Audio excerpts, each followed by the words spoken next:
I'm a big believer in the polar bear theory, and I know that you and I have talked about that before, and we may talk about it on this podcast, or I may talk about it on a future podcast. Actually, do you mind? Because I forget it. Like I know, you brought this to my attention years ago, like maybe a decade ago. Just explain that again. The polar bear theory is essentially, how do polar bears hunt for their food? They usually punch a hole in the ice, and they wait for a seal to pop its head out to get some air. And when the seal comes out for air, there's lunch. While the polar bear is waiting for the seal to get some air, it buries its nose in the snow. What color is a polar bear's nose? It's black, for those who don't know polar bears.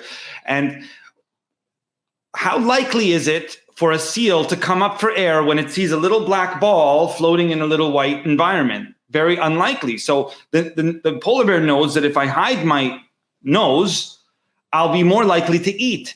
How does a polar bear learn to do that? Are there mirrors in the Arctic where they walk by and he's like, well, you know what? Maybe my nose is black. That's why I'm not eating today. They're not listening to podcasts. They're not listening to podcasts. They watch fat polar bears. They see the successful polar bears and how they hunt for their food, and they just mimic what they do. It's passed on from generation to generation to generation.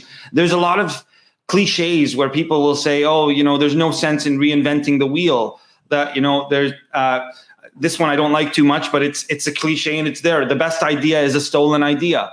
These are things that have happened that I didn't come up with, but they've been there for years and generations. So my purpose for this podcast is to bring on experts in whatever field possible and just analyze how they got to where they got to and find a commonality in mindset.